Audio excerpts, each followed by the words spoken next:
In an open letter to his students, Professor Daniel McInerny quoted Evelyn Waugh's novella Scott King's Modern Europe. An English prep school headmaster laments to the classics master, named Scott King, about the atrophy of enthusiasm for classical education at the school. "What are we to do?" the headmaster grumbled. "Parents are not interested in producing the complete man anymore. They want to qualify their boys for jobs in the modern world. You can hardly blame them, can you?" "Oh, yes," said Scott King, "I can and do." Daniel McInerny on faith, writing, and the good death of Kate Montclair, now. My name is Todd Warner, and this is the Evangelization and Culture Podcast from Word on Fire. Daniel McInerny is a novelist and dramatist, as well as associate professor and chair of the philosophy department at Christendom College in Front Royal, Virginia. He received his BA in English from the University of Notre Dame and his PhD in philosophy from the Catholic University of America. He has taught and worked at various institutions in the United States, including a stint as associate director of the Notre Dame Center for Ethics and Culture, now known as the De Nicola Center for Ethics and Culture. And he has taught at Christendom College since the fall of 2019. Daniel is the author of 3 books in the humorous Kingdom of Patria series for middle grade readers, as well as a play, The Actor, on the early life and wartime dramatic activities of Kara Wottiwa, the man who would become St. John Paul II, which will premiere at Christendom College in the fall of 2024. In March of 2023, Chrism Press published his novel, The Good Death of Kate Montclair, which his fellow Catholic novelist Maya Sina has called an instant classic of 21st century Catholic fiction. Daniel McInerny, welcome. Oh, thank you so much, Todd, for that very generous introduction. It is an honor and a pleasure to speak with you today.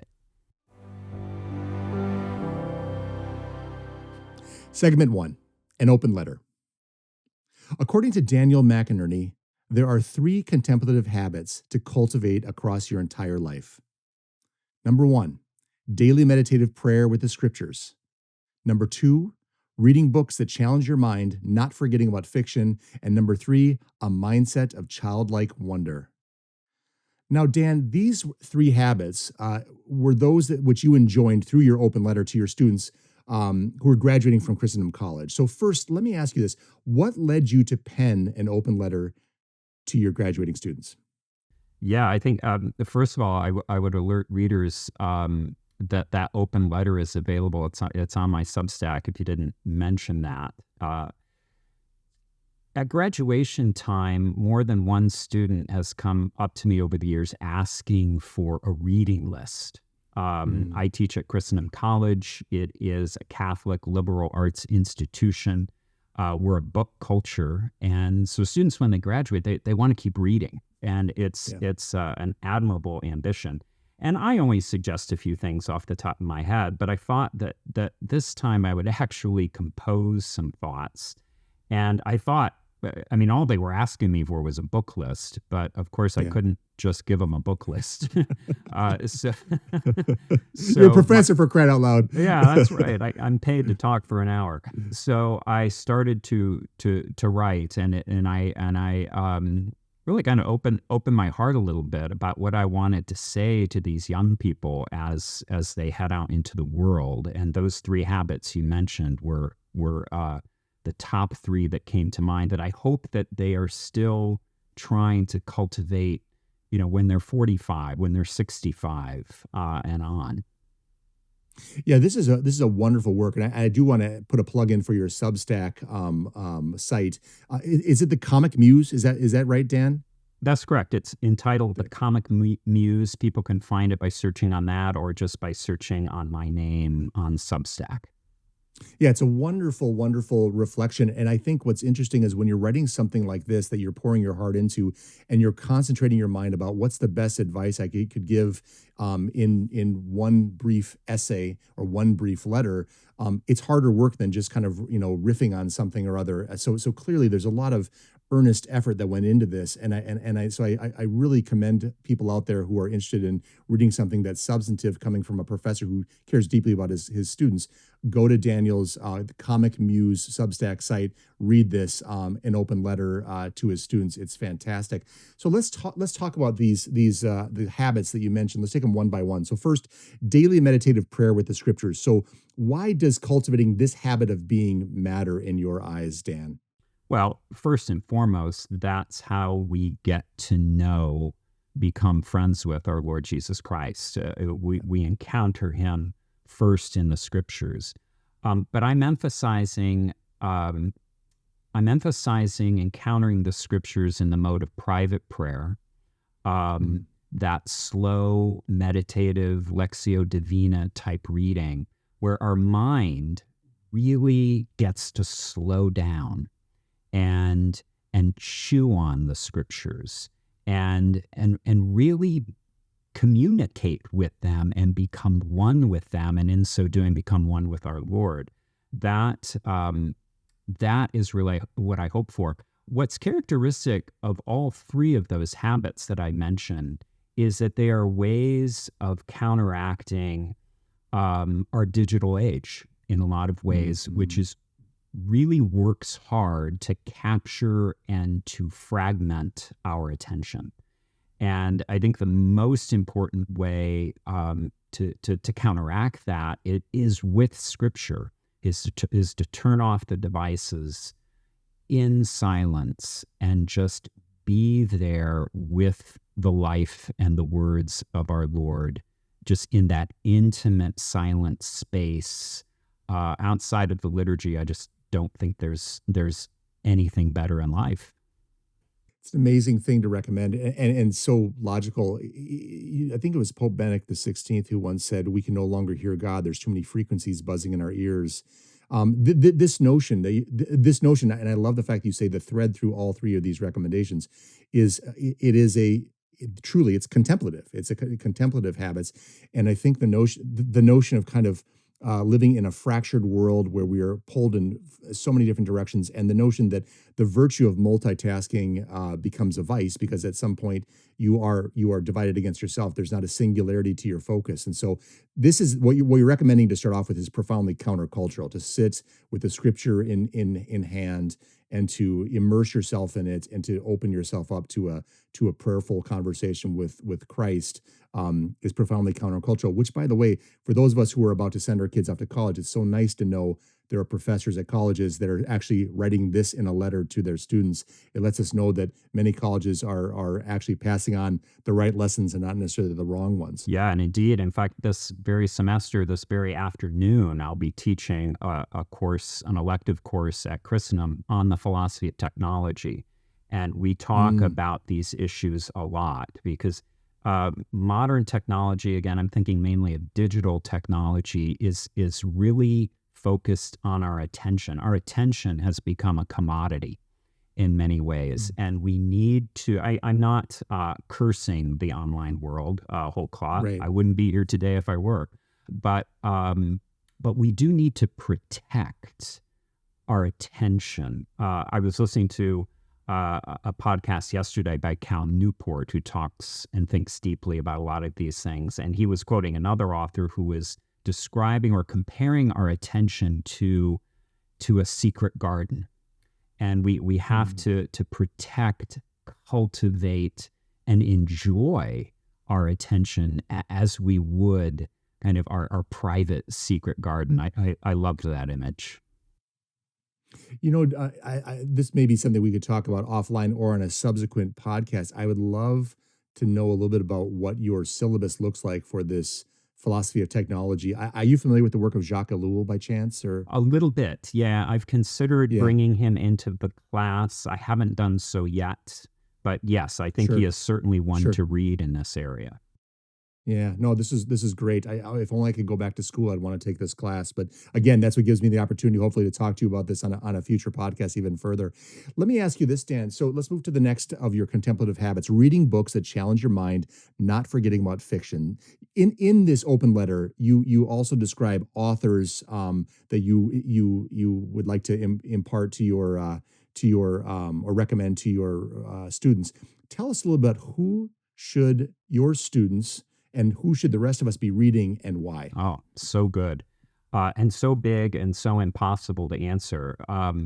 Because there's so, I mean, we're talking about the world of books at large. Yeah. Whenever I ask visiting students to my classroom, we often host a lot of high school students who are looking at Christendom. I always ask them, your favorite book question, and I always qualify it by saying, well, you've got the Bible and you have the collected works of Shakespeare already on the shelf, and How to Build a Boat if you're marooned on a desert island. So granted Yes. what do you want with you in the cabin in Vermont when you're snowed in with your fireplace and hot Great. cocoa? It depends where we want to go. In my open letter, I emphasize the importance of fiction because I find, and I think studies have been done, that young people, after they leave college, they tend to stop reading in general. And fiction especially seems to go by the wayside. And I dare say, especially when it comes to young men, they simply stop reading fiction. So I always make it a point to recommend great works of fiction to students.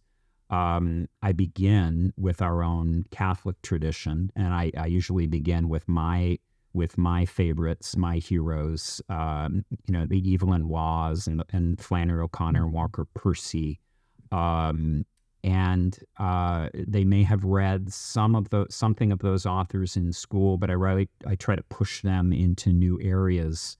It's such a rich question. And Dan, just to explore that a little bit, why do you think young men walk away from fiction? Do you think it's that in a lot of cases they're just not being they're never being set on fire by their teachers in high school or by their professors in college in general, and so they never really get a taste of what they're missing? Or is it that they're just a little bit more, I don't know, distractible from that type of a media? What's your general sense about that? There has to be more than one cause, but the cause I would highlight touches on a theme we've already discussed, and that's attention. Our digital environment is really good at serving up. I think it was, again, either Cal Newport or maybe it was Matthew Crawford, who also writes on technology, serving up hyper palatable experiences for our attention. And by hyper palatable, we mean highly stimulating to the senses in the way that a double cheeseburger with the gooey cheese dripping over the burgers, that's hyper palatable to our senses. It doesn't mean that it's best in terms of nutrition, but it'll really get your taste buds activated. So too, I think things online, perhaps especially gaming, are hyper palatable experiences that draw upon young men's competitive nature, their desire for honor. Nothing has much changed since Homer, and they want to compete in this virtual environment. And I think that is it's so attractive, and it's really hard for the brothers Karamazov to compete with that. It takes a lot of silence. It takes a lot of sitting still. It takes a lot of attention, concentration, and focus. And those are mental habits that we're losing in our culture. And I think young men especially are suffering because of it. So Dan, as a professor, you're sitting in front of a graduating senior who's been in your class. He's about to go off to the real world. And the question I guess I'd ask is, what do you say to him about the virtues of the tenacity required to make your way through Brothers Karamazov to ultimately gain the wisdom that long contemplative engagement will lead you to? What do you say to someone to bring them to try to? And I know it's an uphill battle in the modern era, but how do you challenge that impatience for the greater fruits that may be yielded by working with these works of these masterpieces. Yeah, I mean, if I'm just talking to them and I just have a few minutes, um, I would encourage a certain asceticism when it comes to the digital environment, and to develop habits of silence. So, for example, insofar as it is possible in regard to your work, don't open your email until you have had a time of prayer, until you have maybe enjoyed a little bit of a book, maybe even first thing in the morning. You'll experience a certain relaxation and ease in your mind in the way that we feel, for example, when we're on a really good vacation and we get intoxicated by how peaceful our mind feels. You can get a little experience of that every day. But if we hop on the phone first thing in the morning, we tend to scramble that, and our attention begins to be fragmented in the ways we've spoken about. So a certain asceticism is the thing that I would recommend. I think the other antidote, and this would take more than a single conversation, is to provide for young people. I try to do it in my classroom. Experiences where they are in what I like to call the wonder mode. So that, let's go outside. It's a beautiful October day here in Virginia today. Let's go outside in this beauty and let's talk philosophy with each other. I'm not going to lecture to you today. We're going to get into this wonder mode. And students love it, of course.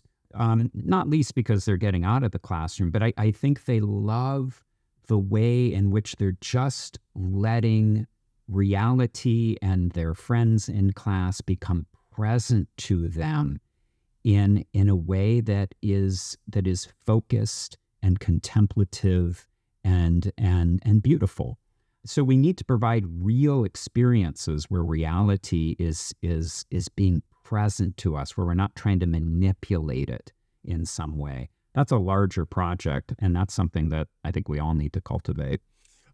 I love that notion, and what you make me think of, we're going to move into your third of the contemplative habits, which deals with wonder. But one of the things you made me think of is, efficiency in itself is considered this great virtue in the modern era.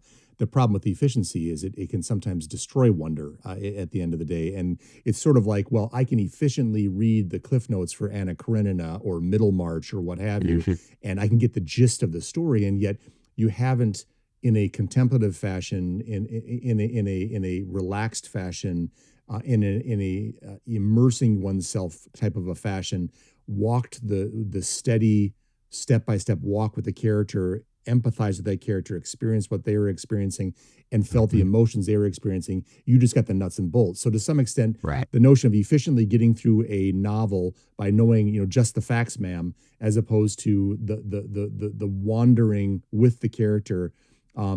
It seems like you got the job done, and yet you kind of missed the point for why you were doing this to begin with. Is that fair to say? Oh, that's beautiful. In fact, you are touching upon the key theme in a work by an author I would like to recommend to everyone.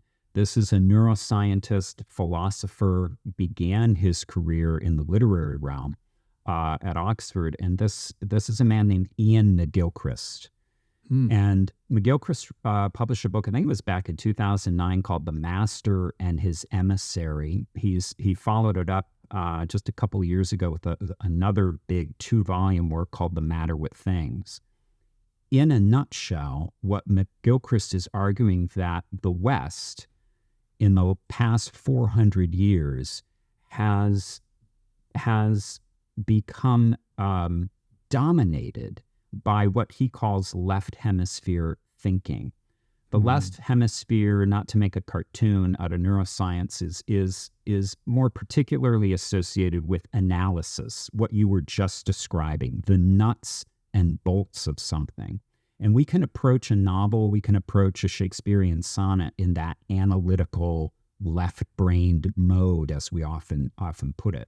Our entire culture has come under the tyranny, one might say, of left hemisphere thinking, and we've lost the virtues, the gifts of the right hemisphere, which focuses on things more holistically, on relationships between parts, on the beauty of things, the mystery of things, the wonder of things. So yeah, we might have to take apart the novel or the Shakespearean sonnet in order to write the 5-paragraph essay, but we can't leave it there. We can't leave it with all the parts on the floor. We have to put them together again and enjoy the novel, enjoy the sonnet in that wonder mode that I was describing, which is roughly associated more with the right hemisphere of the brain. I'm not trying to reduce thinking to brain activity. That's a longer discussion. No. But there is a neuroscientific, neurophysiological component to all this. And the way you're describing this too, this is a discipline. I mean, it's not something running a little bit up against. I mean, not that we don't naturally have a God-inspired propensity for the true, the good, and the beautiful, but we've sort of been somewhat deformed by our culture and our society to focus on the nuts and bolts, the analytical, the efficient, which has its place. But if it crowds out that room for wonder and meaning, as a lot of times I'll say to my medical students and residents, don't let the how eclipse the why. And you're focusing so much on what you have to do and how you got to get it done that you lose track about why you're doing it to begin with. I also think about Joseph Pieper and the notion of leisure, where ultimately at the end of the day, we're to arrive at a place of contemplation as an end in and of itself, as opposed to a means to some other utilitarian end, so to speak. So I guess coming around to the question I was going to ask, and this is again to your third of the contemplative habits, which is a mindset of childlike wonder. Would you agree that this is a natural upwelling of enthusiasm for the true and the good and the beautiful, but it does require, as you're describing, a certain asceticism, if you will, a certain discipline to be able to cultivate in the modern era? Is that fair to say? Oh, absolutely. I couldn't agree more. And I'm so glad you mentioned Joseph Pieper in this connection. I begin my introduction to philosophy class. The very first thing I have students read is Pieper's short essay, Learning How to See Again. It's a wonderful title. That's what we're talking about in talking about recapturing our attention, recapturing this wonder mode. We're trying to learn how to see again. Yes, physically see a world that we pass by so casually and fail to notice because we have our eyes on our phone, or we have our head in our everyday concerns. But to see it more deeply in a contemplative sense. So you're seeing the why, as you put it. So you're seeing the meaning of things. Pieper was right. We have to learn how to do that again. And it goes to McGilchrist's point. Our culture, the dominant culture at any rate, it has been designed to really work against that contemplative habit. And we're not going to get it back unless we have a very deliberate approach to recapturing it. Segment 2, the craft of writing. Exactly as a man in an adventure story has to pass various tests to save his life, writes G.K. Chesterton, so the man in this philosophy has to pass several tests to save his soul. And Flannery O'Connor once explained, I tell a story because a statement would be inadequate. So Dan, by day, you are the chair of the philosophy department at Christendom College. By night, you are a novelist and dramatist. Many of us are wondering, when do you sleep? What does philosophy have to do with writing a good story? And in other words, and we've touched on this a little bit, but maybe just elaborate more. Why is the timeless indispensable to the time bound? Wow. That's wonderful. Well, I'm thinking about storytelling. I mean, the first thing I would say in connecting what I do as a philosopher to what I do as a writer of fiction is to say that human life takes the form of a story. That's Chesterton's point in that beautiful passage that I just quoted myself in a presentation on Tolkien at our college a couple weeks ago. I love that passage. Chesterton was greatly attuned to the fact that human life is dramatic, and as Catholics, we believe that human life is essentially comic. In this, not that it's always a barrel of laughs, but that it ends with a happy resolution. And so I think a lot about that as a philosopher. I've written about that. I have another undergraduate course called Ethics and Imagination, which is entirely devoted to that theme.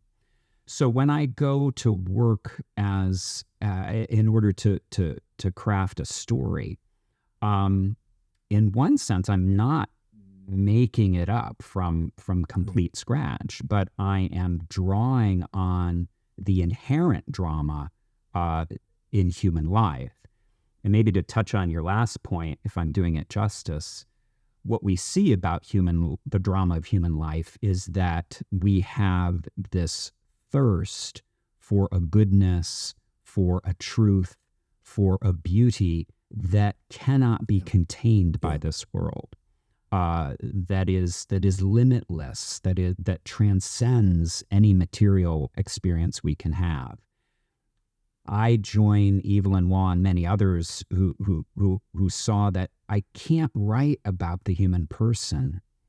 I can't be true to the experience of a human person if I don't account for that thirst for what you call the timeless, for that which transcends time. Do you, out of curiosity, with all the reading you've done, all the great works you're teaching, all the writing you're doing, don't you sense that in the modern production of a lot of decadent novels that are out there, do you sense the absence of what you just described? That it's almost like it's such a stilted telling of a human story that's devoid of the big questions, devoid of the philosophy of what it means to be human, devoid of the notion of a comic ending, so to speak, that it's almost like this is so off-putting and so outside of the realm of my experience that I can't even relate to it. Do you sense that among certain writing that you'd say is not to your liking, so to speak, in the modern era?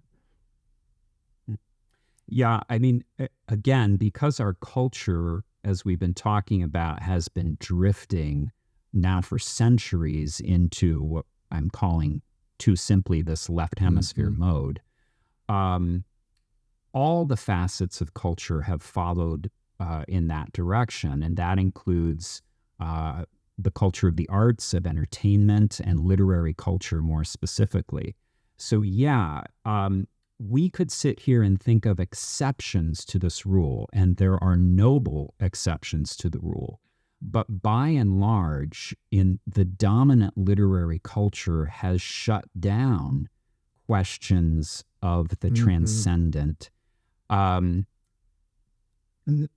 mean, possibly you could probably find instances where you have a character wrestling with the question of God, maybe, but it's always within the context of personal autonomy and personal authenticity.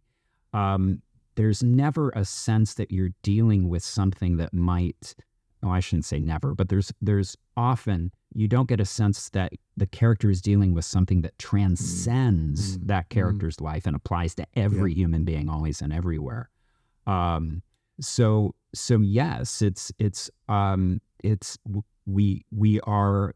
of like we're living in Plato's cave. It's like we've closed off the transcendental sphere, sealed it off, and we're kind of huddled down there in the bottom of the cave looking at the shadows on the wall, and we're telling stories to one another.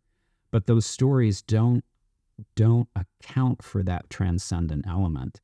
And that's a real poverty in our arts and entertainment literary culture. It makes me think of Chesterton when he was told he belongs here, he belongs here, he belongs here, and he was full of angst about his time on Earth until someone said, you're not made for here. You're made for heaven, that he kind of became overjoyed in the notion that there was something that the narrative that this is normal, this is normal, kind of all of a sudden someone said, no, that's not normal. You're called to this higher place and this higher plane with ultimate kind of communion with Christ. And all of a sudden he was relieved. And it just strikes me that those readers out there that are reading some of the works that just don't quite, as you've said, Dan, they don't quite speak to that which is transcendent in our world and that which is transcendent in us. It's okay to feel that is not where you belong. You belong somewhere else, and that's a natural reflex to say this doesn't quite fit. I wanted to ask Dan, tell me a little bit about, how did you first fall in love with writing? Oh, it goes far back. My father was a novelist and a philosopher. He taught in the philosophy department at Notre Dame for over 50 years, Ralph McInerny. Mm-hmm. And he was a novelist. He wrote prolifically over the course of his entire career. He had a novel called The Priest that was on the New York Times bestseller list in the early 1970s. It was about a priest grappling with the aftermath of Vatican II. He often took up a kind of ecclesiastical subjects. He was passionately interested in the church and clergy and the problems with the church in the late 20th century. Later in his career, he became best known for a series of mysteries, the Father Dowling mystery series that enjoyed an adaptation on television for a while in the 1980s. So I was around someone who wrote from my earliest days, and I remember my father setting me up on his old secondhand Royal typewriter in his basement office on a stool and giving me paper and carbon paper. You'll have to Google that, carbon paper. And I would write stories, and I would write away. I was very much inspired by him. I was just surrounded by the life of a writer and the stories that he would tell us kids as children. So yeah, the inspiration goes way back. And, from my high school years on, I had an ambition to become a writer of some sort. Tell us, there was a story I remember about your dad and many, again, just to reinforce, very accomplished writer and figure in the national circles and Catholic circles and so on, Ralph McInerny. I remember, and maybe you would be the first person to testify whether this is true or not. We had heard that he had a daily habit of writing standing up downstairs at a table in an unfinished basement. Again, that might just be an urban legend, but is that true? And if that's true for him, what's your writing habit? What's your discipline? Are you a write late at night, write early in the morning? Is it an hour a day, or is it when the spirit moves you? So tell us a little bit about your dad in the basement writing, if that's true or not. I got to get to the bottom of that, and then your habit, your writing discipline. Yes. I would recommend to your listeners my father's autobiography, I Alone Have Escaped to Tell You, where he talks about his writing habits. And you're describing the house I grew up in on 2158 Portage Avenue in South Bend, Indiana. Unfinished basement, never finished it. Now, I'm the last of 7 kids. Okay. So I am seeing, he was well along in his career by the time I came to consciousness. So he certainly, my memories are very strong of him writing in that basement. I don't remember seeing him standing, but I don't doubt it. Early in his career, he was immensely disciplined. He was very prolific. When we were very young, he wouldn't begin writing until after we were in bed, and probably after my mom went to bed. So we're talking maybe 10 o'clock at night, and he would write for 4 hours until about 2 a.m. Wow. That's the time that he had, and that's the time that he took advantage of. I have inherited some things from my dad, but not that metabolism. I have never been a night person. I am a very early morning person. I am most creative in that time I was describing earlier when we were talking about good mental habits. I love it when my mind is fresh, and I like to go at creative work first thing in the morning. If I can grab some time later, great, but it's almost never at night. There has to be a very pressing deadline to get me to do something creative after dinner. So yeah, I'm a morning writer. Are you most at home writing essays, or do you like the process of writing a novel or a play? I mean, you've such a diverse array of skills here. Does the variety? So I should say, what is your preference, or does it vary? Is the variety what makes you so fulfilled? Yeah. Well, now we're talking about the two hemispheres of my brain. Yeah, yeah. And the way I oscillate between the two emphases. I get into the analytical mode as a philosopher, not exclusively, but it involves largely I'm breaking down arguments. I'm trying to construct arguments, and then there is that more creative, holistic wonder aspect of right hemisphere thinking that you need for creative work. I've had to get comfortable with both modes. When I'm in one, I miss the other. And I've had to learn about myself that I do both. There were times in my life where I thought, no, it's really just one of those kinds of works that I'm really called to. But as I've matured, I realized no, I'm called to both, and I oscillate between both. I enjoy both. I think there's a special relish for fiction, though. I love philosophy, but I was an artist before I was a philosopher. And what attracted me originally about philosophy the most, and still does, is that I get to think about art, and I get to think about beauty as a philosopher in our culture with all its technological issues. So I'm never leaving the question of the artist behind, even when I think philosophically, because again, I'm really an artist first, but not exclusively. It's amazing how well your gifts cross over, and so whether I'm reading a work of yours that is more philosophical, I can see the creative juices flowing. Likewise, reading the Good Death of Kate Montclair, I see the philosophical strains pouring through it, and it's such a wonderful twinning of again, philosophy and creativity that it's a joy. So clearly you're using your gifts, and you're using them so very well, Dan. Oh, you're very kind, Todd. Thank you. Hi, I'm Todd Warner, managing editor of Evangelization and Culture, the journal of the Word on Fire Institute. Word on Fire is a global evangelical community that exists to provide our members with the resources they need to proclaim Christ to a secular culture. Our award-winning quarterly journal, Evangelization and Culture, is offered exclusively to Word on Fire Institute members. It's a tangible representation of our mission and goal to lead with beauty in order to bring others to the knowledge of truth. Inside each issue, you'll find writing from premier scholars and inspiring pieces on literature, culture, and daily life from fellow missionaries on the journey to know and serve Christ. Get a copy of the current issue of the Evangelization and Culture Journal for free by visiting wordonfire.org/journal. Thank you, and join us in bringing Christ to a hungry culture.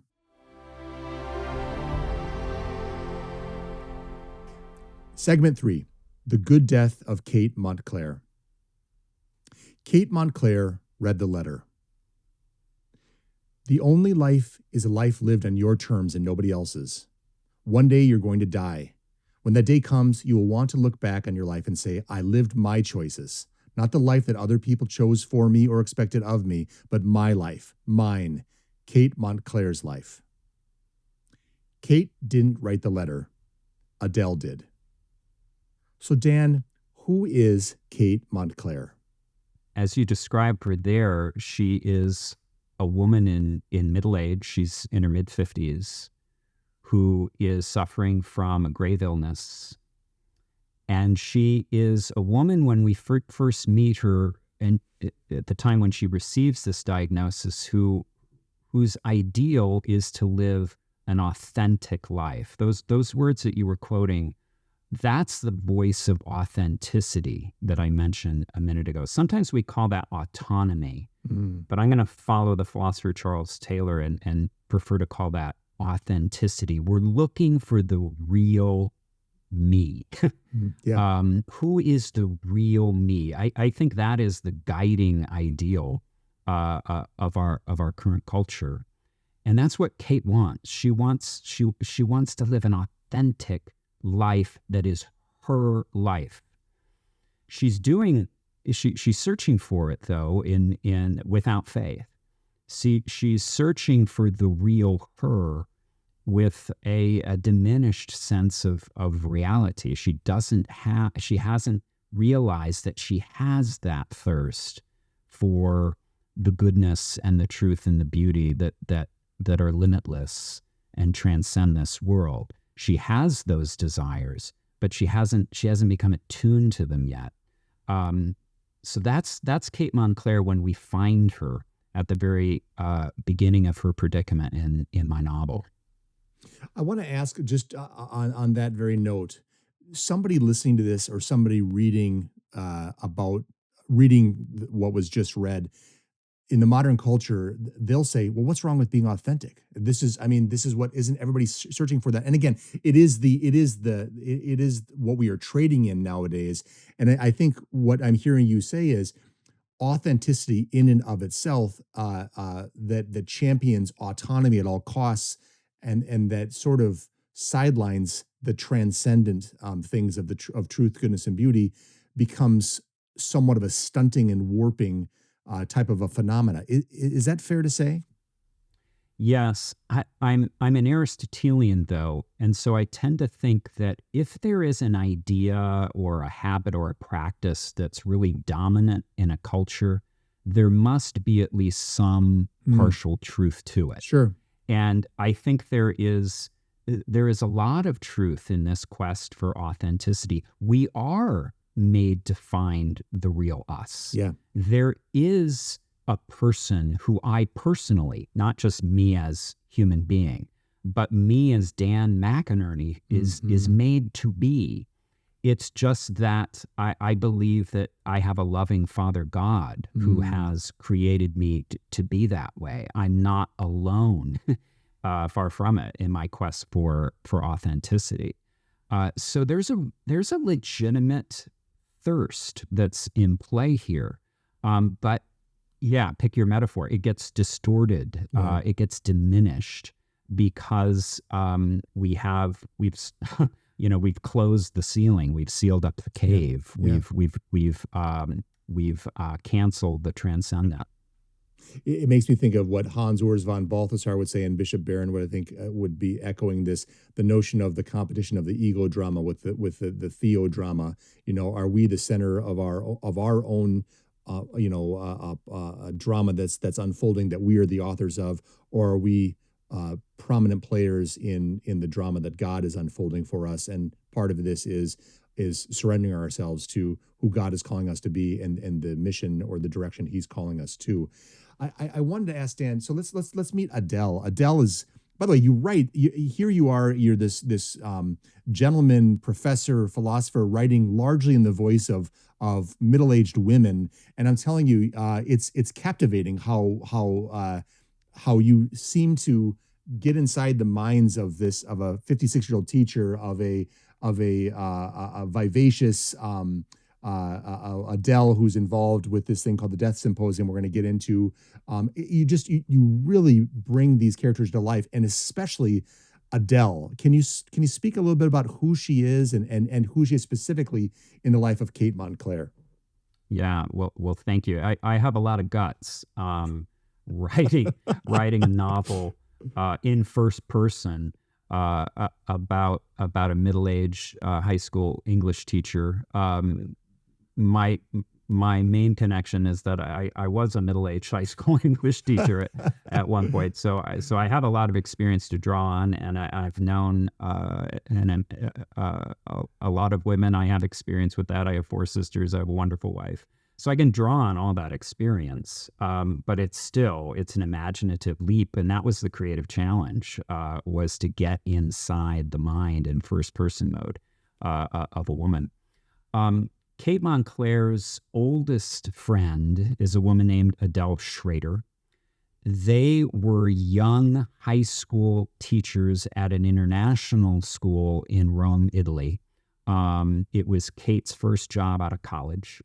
I'm drawing on some of my own experience here. Yeah. I grew up partly in Rome during my father's sabbatical years. I went to an international school in Rome. I had always wondered later kind of about the lives of my teachers and kind of what they did on the weekends and all that, because I admired them so much. So I'm drawing on all that. So she knows Adele. Adele is a very powerful personality and has always wielded an undue influence over Kate, even when they were very young women. Kate is just mesmerized by her because Adele has never had a self-doubt in her life. She is the embodiment of the desire for autonomy and authenticity. She spurs Kate on to pursue her own authenticity as young women, and it leads to a tragedy in those early years when they were teaching in Rome. Later in life, when Kate, in her 50s, is dealing with her final illness, she has to come to terms with the tragedy. In fact, that tragedy, in a way, holds the key to how to approach her death and make it a good death. But that's a mystery that she has to explore in the novel. Adele comes back into her life after Kate receives her diagnosis. And once again, Adele exerts an undue influence on Kate's life. And even at this age, Kate kind of falls under her spell. And it's not necessarily a benign one. And I'll leave it to the readers to explore more. It's so hard because I love this book, and yet I want to dive deep into this happened here and this happens there, but we're all about not spoiling it. So we absolutely have to employ people. You just take the time to read this book. It's fantastic. That notion, and I love again the fact that she embodies kind of authenticity. She embodies autonomy. There is something absolutely transfixing about the character of Adele. She is attractive in all ways imaginable, and so there's an intoxication that comes with her story, her role in a person's life, and I as a reader want Adele to like me. I as a reader want I want the sunshine of Adele to be shining upon me, that person that lights up a room and so on and so forth. So it's an incredible dynamic as a person, but also her dynamic with all the people whose lives she touches. You do such a good job of unfolding this. Dan, in writing The Good Death of Kate Montclair, you confess this. Specifically, my novel is my attempt to empathetically bridge the gap between myself and someone suffering from a terminal illness. Through Kate Montclair, I enter into the experience of someone confronting imminent death, and in doing so, I fall in love with that experience and take delight in it. Not in the sense that I delight in someone else's pain, but in the sense that to contemplate the human predicament through an act of mimesis, learning and growing all the while, is intrinsically delightful. You use a word that many people may not be familiar with, which is mimesis. Could you just elaborate on what a mimesis is? Yeah, I'd be happy to. And first of all, that was I'm humbled by that description of your experience of Adele. Thank you for that. You want to impress her. You want her to notice you. That's exactly how Kate Montclair feels. She is that magnetic, charismatic a personality that even in her 50s, Kate can't help but want to please her. And that leads to great trouble. This word, mimesis, comes from ancient Greek philosophy. It was a word we get from Plato, from Aristotle, has more than one translation, most often translated as imitation, might be translated as representation. That's what art does. Art imitates our reality. Go back to our earlier discussion. To write a novel is to imitate, to represent the human drama in another format, so to speak, in language, with a plot, between two covers. Life doesn't occur like that. We don't live literally between two covers. We don't live our life in like a movie in 2-hour segments. But what art does is it takes what is true about the human experience and it represents it, imitates it in another medium so as to make that experience more intelligible to us. Art does have to do with the mind, but also more delightful to us. Art has to do with the emotions and the will as well. So we get this wonderful mix that is just so perfect for our lives as embodied spirits. We get our mind engaged by the imitation, and we also get our affections, our emotions, our will engaged. That's why we find art so intoxicating, and that's the magic of mimesis. Incredible. God, I wish I could take your classes. Do you take a middle-aged guy as an auditor? Is there any way I could arrange that? I think that'd be amazing. Absolutely. Come on, Todd. We need you. So in addition to the two main characters, Kate and Adele, we encounter the dashing Mr. Cody, the erratic Virginia Cody, the misanthropic Miranda, and the tenacious Benedict. The setting ranges from the intoxicating charms of Italy to the idyllic Blue Ridge Mountains, the coffee shop of the Death Symposium to the convalescent home of the religious sisters, and yet notwithstanding the wide array of captivating personalities and entrancing locales, the story, Dan, never feels sprawled or disjointed. So how were you able to keep a vibrant, unwavering narrative threading through this novel? Yeah, real challenge. So if it isn't clear to the listener, the novel it has two timelines. So you have the timeline occurring in the contemporary world. It's set in kind of the big COVID year of 2020 in the Washington, D.C., Northern Virginia area. That's where Kate Montclair is from. And then you have the timeline in the mid to late 80s when she and Adele and the others you mentioned, or most of the others you mentioned, were young teachers teaching in Rome. And we go back and forth between those timelines. This is a good example of how the mind has to go back and forth between this kind of left brain and right brain mode, because you'd write and then you realize I need a chart. And I made up more than one chart, timelines. And with dates, trying to keep track of what's happening when and how this is overlapping with what. When did this character know this, and how did they know it? It takes you do have to kind of get out the ruler and the graph paper and chart it out.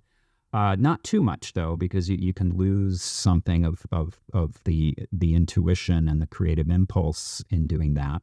It also helped that I had have a wonderful editor at Christendom Press, Karen Yulo, who really forced me to become more disciplined, cut some things. I tended to fall a little bit too much in love with Kate Montclair's voice, and she cracked the whip a little bit and said, we don't really need this section here. So the editing process played a big role in keeping the novel tight, keeping it moving along, keeping those two timelines coherent. That was a challenging task. I'll say you accomplished it so well because, again, what I really enjoyed at the very beginning is how Kate herself basically is telling the reader, this is not going to be a story where we are effectively wallowing in my death. It's a reflection on who she is now and how she became who she is now. And so you're toggling between her earlier years, and it's these bright young things in Rome with all these different dramas, no small amount of humor. I mean, there's plenty of times I'm laughing out loud as I'm reading this, and there's other times that there's crushing components to this as well.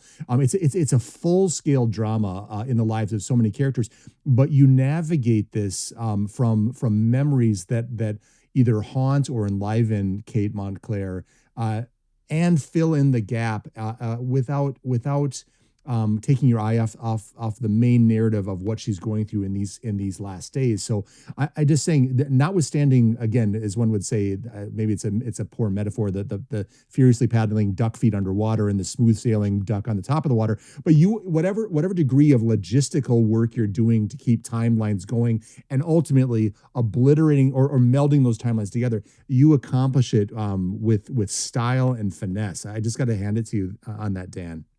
Well, Todd, I am just thank you for that, and I'm especially grateful that you mentioned the humor in the book. It's a hard book to pitch to folks who don't know anything about it, because your first impulse to say, well, it's about a woman who's dying, which it is, and no spoiler to say she dies at the end. It's not about a miraculous healing. I tell you in the title, it's about the death of Kate Montclair, but it's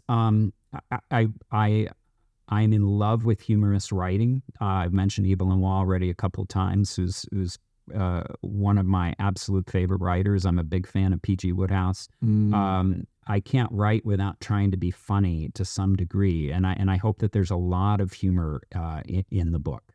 I did not want to write a memoir, an imaginary memoir of someone simply grappling with a grave diagnosis in any ordinary way. I have Kate herself say toward the beginning of the novel, she says to the reader, "Oh, I'm afraid I might have given you the wrong impression. This is not a cancer memoir. I hate cancer memoirs." Yes. This is about something else. She's not just dealing with pain, or even the question of the ending of life. She's grappling with the meaning of life. Death has raised for her the ultimate question, and she's no professional philosopher, but she has a philosophical turn of mind, and she cannot help grappling with, what does this mean for me? What does my life add up to? Adele thinks she has the answer for that, and Kate has to wrestle with Adele's answer. And I think you said it earlier very well. This, to my way of understanding this does speak directly and honestly to the fight for authenticity and or autonomy as the sole meaning behind a life. Is that the case, or is that not? And who are the players that would argue in favor of or against? And again, it's this is a much more smooth series of exchanges of different figures in this story that are at one. It's sort of like, I think about Solzhenitsyn, about the line between good and evil runs through every human heart. There's dark and light in all of these characters here, and there's wrestling with the permanent things and the transcendent things and so on. And at the end of the day, like you said, Kate Montclair finds herself deeply wrestling with the questions that Adele is constantly putting in front of her. And how does Kate grapple with this? And I just, like I said, it is not polemical, it is not stilted, it is not unrealistic. It is a very engaging, witty, and yet philosophically serious work that anybody who's looking for a terrific novel would be edified by. So bravo to you, Dan, for this great work. Thank you, Todd. Thank you very much. Segment 4, Euthanasia and a Good Death. Now the snake was the most cunning of all the wild animals that the Lord God had made. He asked the woman, "Did God really say you shall not eat from any of the trees in the garden?" The woman answered the snake, "We may eat of the fruit of the trees in the garden. It is only about the fruit of the tree in the middle of the garden that God said you shall not eat it or even touch it, or else you will die." But the snake said to the woman, "You certainly will not die. God knows well that when you eat of it, your eyes will be opened, and you will be like gods, who know good and evil." God demands that we, his creation, shall not usurp his authority, that we shall not be like gods. So, Dan, how are we doing at that? And maybe more specifically, could you speak a little bit about Adele's Death Symposium? I want to say a word about where this idea came from and maybe the germ of inspiration for the novel. I was doing some work one day at a Panera restaurant, And people may know that at a Panera, in the little corridor leading back to the restrooms, there's usually a bulletin board with community announcements and business cards and all that. And I noticed one day years ago, just a 8.5 by 11 ad announcement, but it had, I think they were blood red skeletons lined up head to toe as if they were laying in their coffin with their arms crossed across their breasts. So it's serving as the border of the advertisement, and it caught my eye.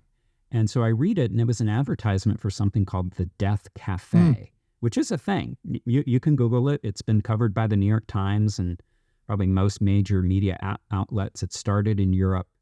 And it's simply a movement where people meet in coffee shops, significantly enjoying tea and cake. So there's this kind of sacramental echo part of it. And they sit around like a book club and they talk about death.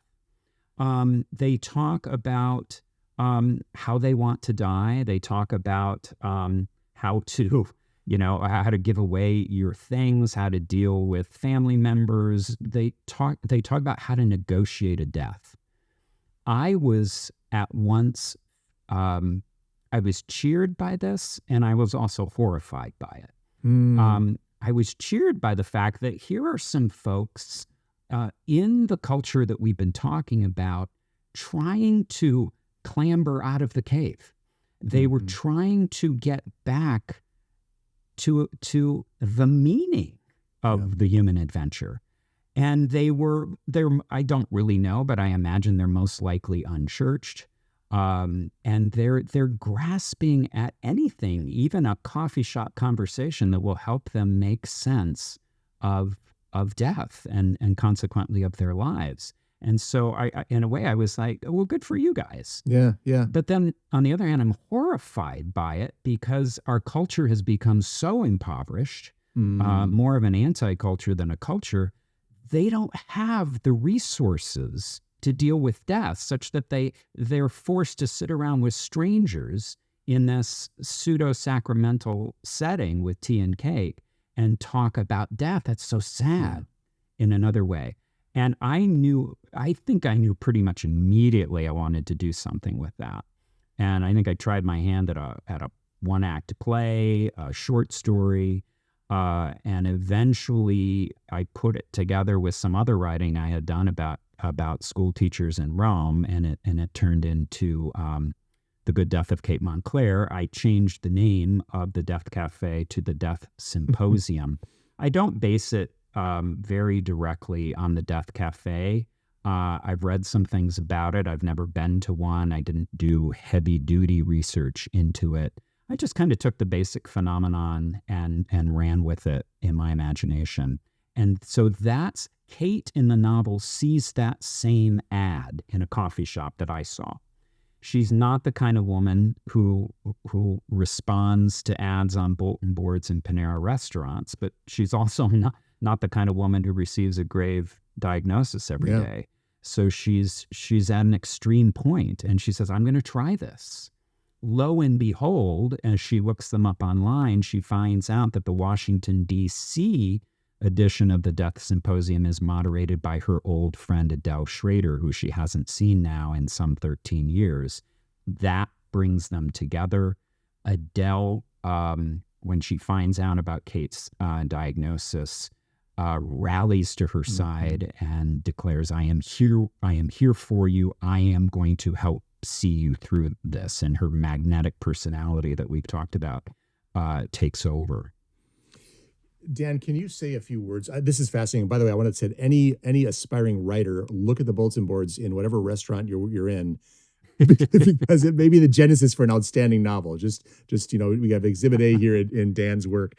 Dan, can you say a few words about the way euphemism is employed in selling the message of euthanasia? Also, how is such a ghoulish practice, which has captured the sympathies and imagination of a considerable segment of the modern population, how has that sort of taken off in the modern era? And maybe you'd say something with respect to autonomy or what have you in that question. But what are your thoughts? Yeah, the specter of euthanasia is is only growing in our culture. We've perhaps most recently seen reports in Canada of the euthanasia movement becoming very aggressive. I think we can only expect it to become more aggressive in the years ahead. And yeah, it's from the very beginning, that term has co-opted the language. And it's combined this prefix of ancient Greek, eu, which means good or well, and rammed it together with the word thanatos for death. So we have a good death. And so the proponents of euthanasia, assisted suicide now talk about this as a good death. As a philosopher, that strikes me when someone starts talking about the good in relation to death. And there's a play, a pun, a paradox in the title of the novel, The Good Death of Kate Montclair.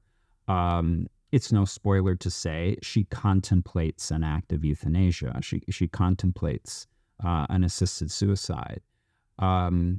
Is that the good death that she's looking for, or is there another sense of good, another kind of good death that her heart is really yearning for? That's the real drama of the book. Yeah, it's wonderful. So moving into some of the philosophical, if I may say, even theological strains that I find in this book. Most of your characters in the book are fallen away Catholics, and yet there are deeper strains of faith that bubble up in each life. So could you say something in the drama that you've unfolded for us, say something about the contest between personal will and God's grace that kind of populates this novel? Again, it's no spoiler to say God's grace is very much at work in Kate's life, probably even in Adele's life, and certainly in the other characters. One dynamic I play with is, and maybe there's a little bit of an influence from Flannery O'Connor here, is the way in which grace goes to work, not necessarily in violence of the kind that we so often see or in O'Connor, but in very strange and unexpected ways, through mental illness, for example. One of the great vehicles of grace in the novel comes through someone who is deeply, deeply disturbed, unfortunately, and I think that's true. I think that's true how grace works. You also see grace working through a character of Benedict. Another friend of Kate's from her young womanhood as a teacher in Rome, friend of Adele's, and someone who she also encounters in the present day. She also finds him at the Death Symposium. And Benedict's a really interesting character because he is Word on Fire listeners might be interested to know, because they hopefully have heard this theme from Bishop Barron, that Benedict is kind of troubled by what St. Cardinal Newman calls the argument from conscience for God's existence. He has a troubled conscience, and it troubles him that he has a troubled conscience because he doesn't believe in God. He doesn't know how he can feel guilty. He doesn't know how he can feel abandoned by a God that he doesn't believe is there to abandon him. And it leads him throughout his life on a kind of search. Grace also works through beauty in his life. So yes, grace is it takes a sinuous line through the lives and through the hearts of these characters in a way that I hope isn't hokey or contrived, but that imitates how it really works in life. Mentioning Kate's friend Benedict, so I've marked this book up like you wouldn't believe, and there was one part that I had just circled, many circles, many asterisks. It was Kate's friend Benedict, and he wrote, "We had all abandoned Catholicism, yet our freedom left us sad and lonely, burdened by the weight of what we had given up. We became adult human creatures careening through life like toddlers, knocking things down, with no one to come along and clean up the mess.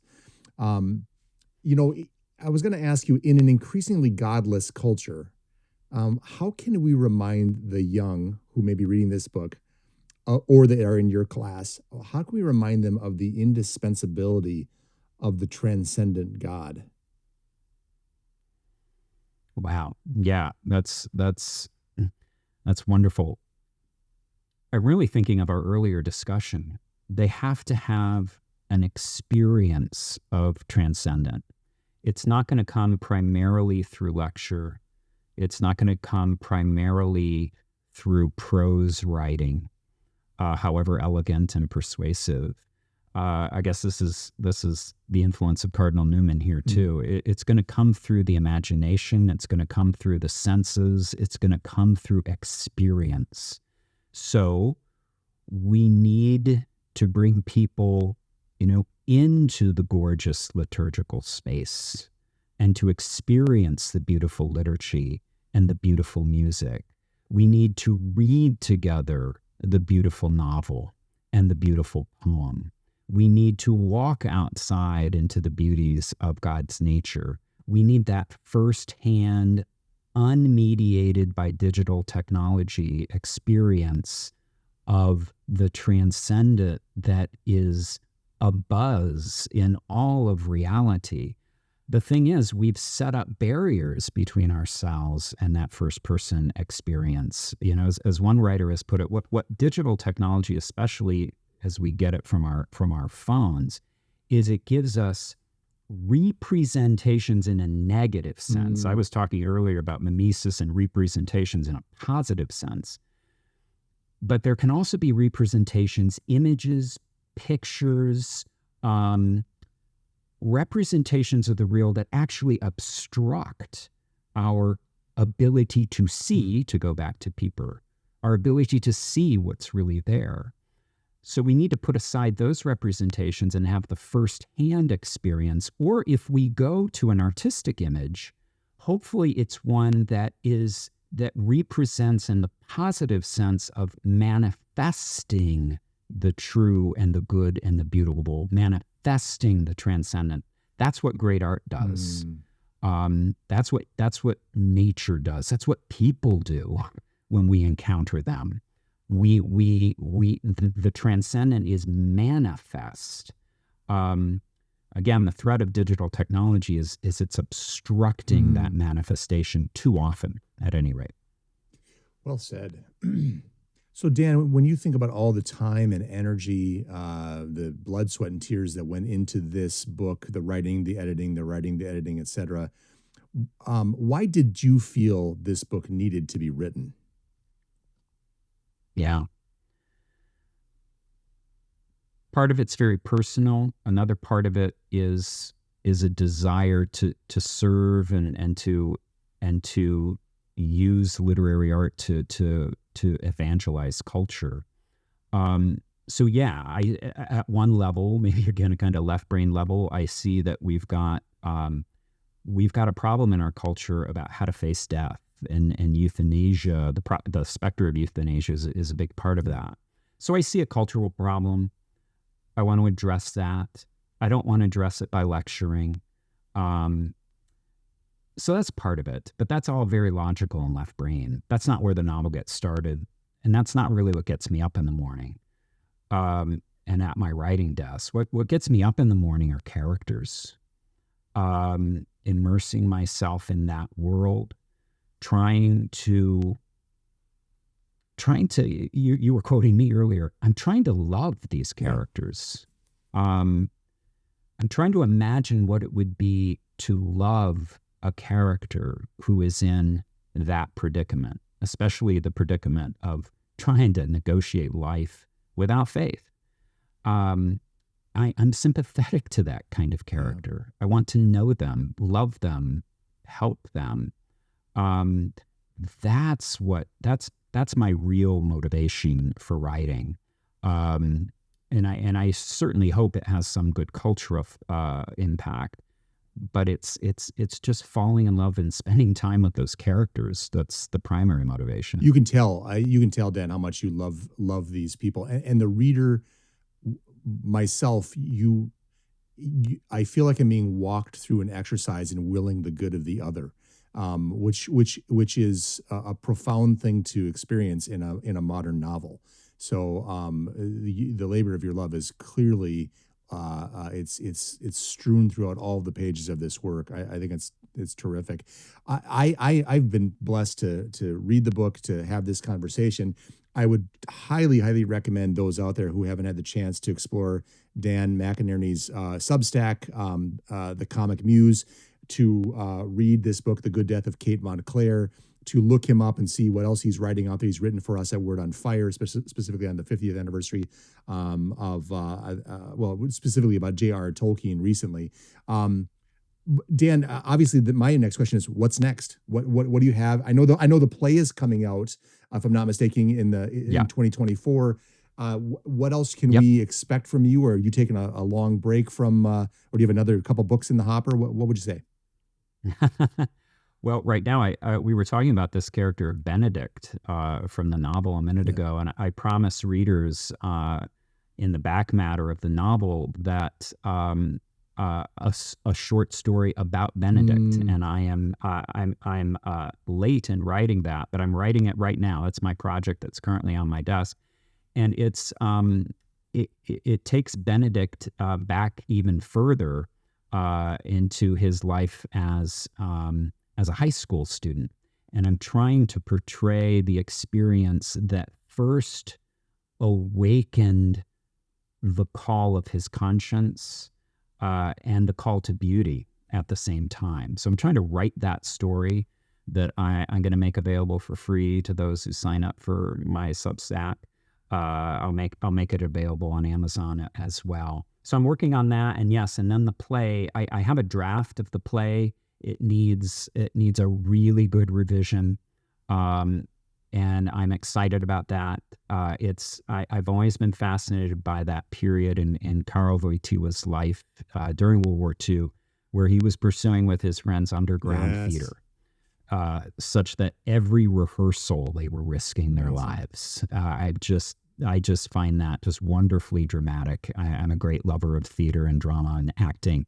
So I can't resist that subject matter, and I'm pleased as punch. Christendom College is going to put on the inaugural production in the fall of 24. So those are the projects that are most up. But I'm percolating way in the back are some ideas for the next novel. Wonderful. Daniel McInerny, professor, dramatist, and author of The Good Death of Kate Montclair. Thank you so much. It has been a pleasure talking with you. It's been a delight, Todd. Thank you very, very much.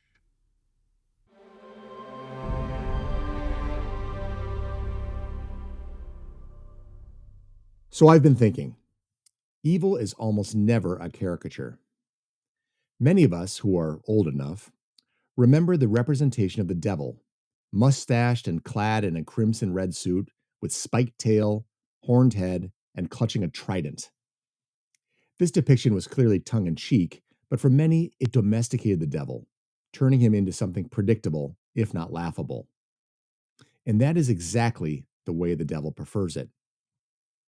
In a 1919 translation of Charles Baudelaire's The Generous Gambler, the devil admitted, quote, that he had never feared for his own power save once, on the day when he had heard a preacher, more subtle than his colleagues, cry from the pulpit, "My dear brethren, never forget, when you hear the progress of wisdom vaunted, that the cleverest ruse of the devil is to persuade you that he does not exist." Close quote. The devil is coolly, subtly, enticingly at play in your life and in mine. His dark work manifests in warm excuses and comforting reassurances, half-truths and welcome distractions. He tends to our appetites and dismisses our conscience. Beautiful, chic, and honey-tongued, the devil says all the right things and hits all the right notes just before the trap is sprung and our soul is imperiled. What chance does Kate Montclair have? Struggling alone with assured and impending mortality, fallen away and barely conversant in the faith of her youth, mesmerized by the earnest company and winsome words of the vivacious Adele, through euphemism and the modern language of autonomy, Kate is drawn into sublime darkness, suicide, merciful, painless, comforting suicide. Who, you can almost hear the soothing words in her ear, could disagree? This is the way evil truly works. It befriends you, accompanies you, whispers deceptive reassurances in your ears, and then it consumes you, body, mind, and soul. And it does so by playing upon your ego. You are the star of the show. You are the maker of your own destiny. You are entitled to live and die as you choose. You are all that matters. You are God. Those very words were gingerly spoken from the serpent to our first mother. Evil was no caricature as it whispered, "You shall be like gods." One bite later, and the devil owned Adam, Eve, and us. The Good Death of Kate Montclair asks us to wake up and be aware. But to do so, we must be rooted in scripture and tradition, prayer and the sacraments. We must sacrifice the ego drama and play our role in the theodrama. In turn, we will be conscious of the wiles of the devil and, with God's help, courageous enough to resist them. Evil is almost never a caricature, unless we allow it to be. The cleverest ruse of the devil is to persuade you he does not exist. And one last thing. For this week's book, I would, of course, recommend Daniel McInerny's The Good Death of Kate Montclair. But I would also like to commend you an essay I wrote years ago titled, "As a Physician, Here is Why I Oppose Euthanasia." It can be found on the Pathos website under my former column, A Catholic Thinker. This is not intended to be a shameless plug for my essay, but rather to share a perspective on physician-assisted suicide from a physician's perspective. Euthanasia compromises the physician's mandate to heal and comfort. It ignores the powerful and effective role that hospice and palliative care can play in the life of the terminally ill, and it ushers societies onto a dangerous, slippery slope, which has been all too real in the states and countries that offer it. The euthanasia movement, under all of its sweetened monikers, is a freight train heading for every society. It is important to understand why it is unholy, wrong, and dangerous. Thank you once again for joining me on the Evangelization and Culture podcast. I'm Todd Warner, and until we meet again, keep bringing Christ to a hungry culture.